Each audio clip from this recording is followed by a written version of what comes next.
Dream job ఆదిత్యతోనే సాధ్యం. Aditya degree colleges admissions open. For more information visit our website. ఆంధ్రప్రదేశ్లో metro రైళ్ల నిర్మాణానికి సంబంధించి మెట్రో వ్యవస్థల నిర్మాణానికి సంబంధించిన పనులు చకచకా సాగుతున్నాయి.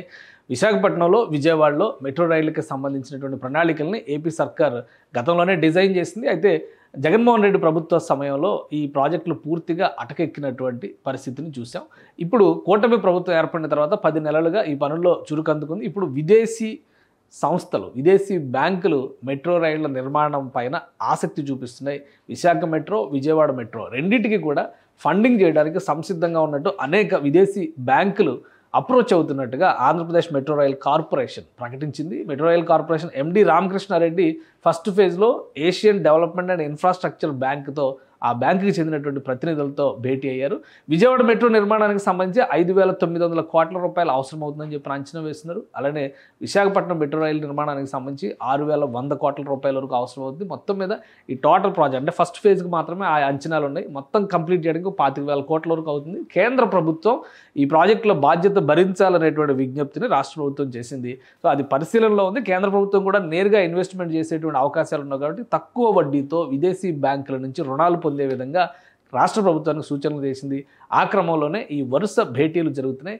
ఫస్ట్ ఫేజ్లో జరిగినటువంటి Asian infrastructure and development bank, ఈ ఇన్వెస్ట్మెంట్ బ్యాంక్, దీనికి సంబంధించినటువంటి డీటెయిల్స్ ఏంటి, అలానే మొదట వాళ్ళు ఆసక్తి చూపిస్తుంది విజయవాడ మెట్రో రైల్ పైన అనేటువంటి సమాచారం అయితే వస్తుంది. విజయవాడ మెట్రో రైల్ కథ ఏంటి ఒకసారి చూద్దాం. మెట్రో రైల్కి సంబంధించినటువంటి కార్పొరేషన్ వెబ్సైట్లోని డీటెయిల్స్ అన్ని కూడా పొందుపరిచింది రాష్ట్ర ప్రభుత్వం. గతంలోనే డిజైన్ చేశారు. వీటికి సంబంధించినటువంటి డిజైన్ వీడియోస్ని కూడా గతంలో రిలీజ్ చేశారు. అయితే 5 ఏళ్లుగా ఈ ప్రాజెక్టులు కంప్లీట్గా అటకెక్కినాయి కాబట్టి అవేవి కూడా ఆచరణలో లేనటువంటి స్థితి.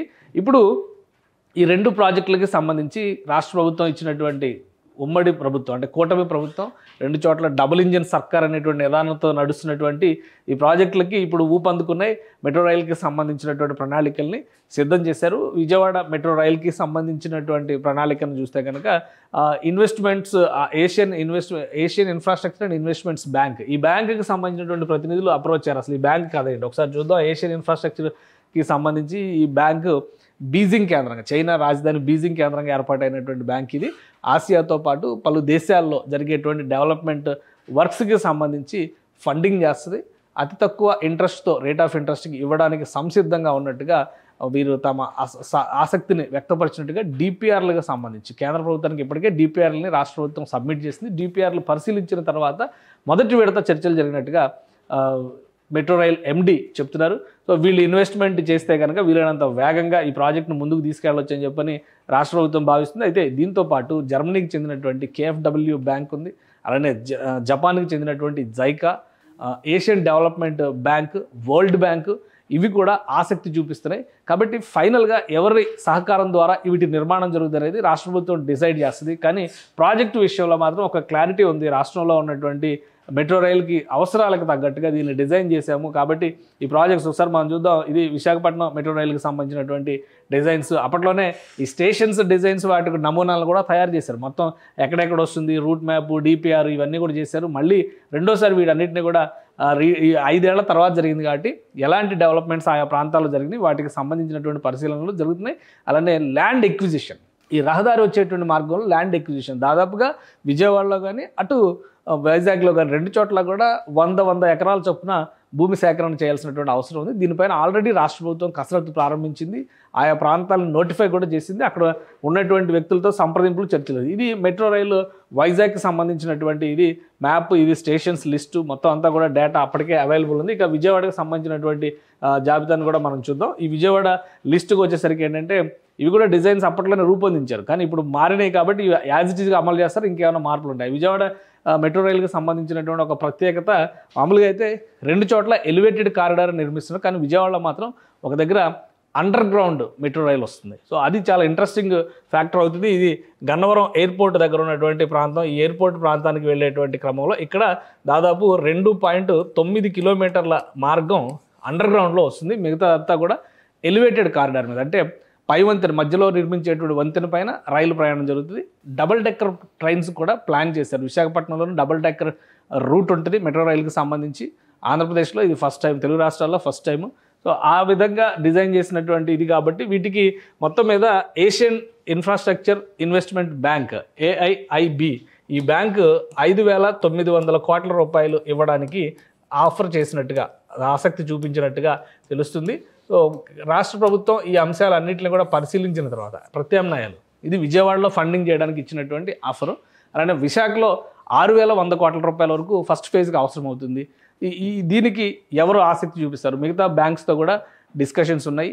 ఈ టోటల్ డిస్కషన్స్ అయిన తర్వాత అసలైనటువంటి సపోర్ట్ తీసుకునే ప్రయత్నం అది కూడా కేంద్ర ప్రభుత్వ కన్సిడరేషన్ తీసుకుని వరల్డ్ బ్యాంక్ ఎట్లయితే గతంలో అమరావతికి ఫండింగ్ చేసేటువంటి క్రమంలో వరల్డ్ బ్యాంక్ నిధులు తీసుకునేటువంటి క్రమంలో ఏ విధానాన్ని అయితే అవలంబించారో అదే విధానాన్ని వీటికి కూడా అవలంబిస్తారని చెప్తున్నారు. ఏషియన్ ఇన్ఫ్రాస్ట్రక్చర్ అండ్ ఇన్వెస్ట్మెంట్ బ్యాంక్కి సంబంధించినటువంటి ప్రతినిధులు విజయవాడ రైలు మార్గం ఏ ఏ ప్రాంతాల నుంచి వస్తుంది, అలానే విజయవాడలో ఉన్నటువంటి ఆ భూసేకరణకు సంబంధించినటువంటి ప్రదేశాలు వీటన్నిటిపైన కూడా అధ్యయనం చేస్తున్నారు. వాళ్ళు ఆల్రెడీ వీటన్నిటిని పరిశీలించిన తర్వాతే ఈ బ్యాంకుకి ఇన్వెస్ట్మెంట్ చేయడానికి ఆసక్తి చూపిస్తున్నట్టుగా చెప్పారు. మొత్తం విజయవాడలో వచ్చేటువంటి స్టేషన్స్ లిస్టు ఫేజ్ 1లో 1A 1B 2 రూట్స్ డెవలప్ చేస్తారు. ఎందుకంటే ఇక్కడ మనం చూస్తే కనుక ఫేజ్ 1లో ఈ బ్లూ లైన్ ఉన్నదంతా కూడా ఫేజ్ 1లో జరిగేటువంటి నిర్మాణం, phase 1A phase 1B. So ఈ 2 మార్గాల్ని కూడా పరిశీలించారు. మొత్తం లెంత్ ఆఫ్ ద రూట్ వచ్చేసరికి చూస్తే కనుక మొత్తం 40 కిలోమీటర్లు ఎలివేటెడ్లో వస్తుంది, 26 కిలోమీటర్లు టోటల్ ప్రాజెక్ట్కి సంబంధించి ఫేజ్ 2తో కూడా కలిపి చూస్తే కనుక 26 కిలోమీటర్లు అండర్ గ్రౌండ్ వస్తుంది. ఫస్ట్ ఫేజ్లో అండర్ గ్రౌండ్ వచ్చేది 2.9 కిలోమీటర్స్ అనమాట. అంటే సెకండ్ ఫేజ్ అమరావతిలోకి నిర్మించేటువంటి నిర్మాణం. అమరావతిలో చాలా వరకు అండర్ గ్రౌండ్ ప్లానింగ్ చేస్తున్నారు. మధ్యలో కృష్ణానది ఉంటుంది కాబట్టి కృష్ణానది కింది నుంచి వెళ్ళే విధంగా ప్లానింగ్ చేస్తున్నారు. సో ఫస్ట్ ఫేజ్కి సంబంధించినటువంటి ప్రణాళికలో మనం చూస్తే కనుక ఆల్మోస్ట్ 40 కిలోమీటర్స్ ఈ elevated corridor plus 2 kilometres under ground సిస్టంలో చేయాల్సి ఉంటుంది.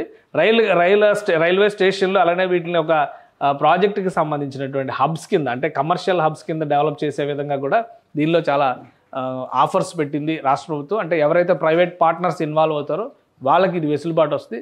హైదరాబాద్లో ఎలా అయితే పీపీపీ మోడల్లో మెట్రో రైలు నిర్మాణం జరిగిందో అదే తరహాలో ఆంధ్రప్రదేశ్లో కూడా నిర్మాణం జరిగింది. సో మొదటి పార్ట్నర్గా AIIB Asian infrastructure and investment bank enrol అవుతుందా లేదు మిగతా వాటిని పరిశీలించిన తర్వాత ఫైనలైజ్ చేస్తారనేది వేచి చూడాలి. మొత్తం మీద ఆంధ్రప్రదేశ్లో మెట్రో రైళ్ల ఏర్పాటుకు సంబంధించి మాత్రం ఒక అడుగు ముందుకు పడినట్టుగా పరిశీలించవచ్చు. సుమన్ టీవీలో మీ పర్సనల్ అండ్ బిజినెస్ ప్రమోషన్స్ కోసం కింది నెంబర్కి కాంటాక్ట్ చేయండి.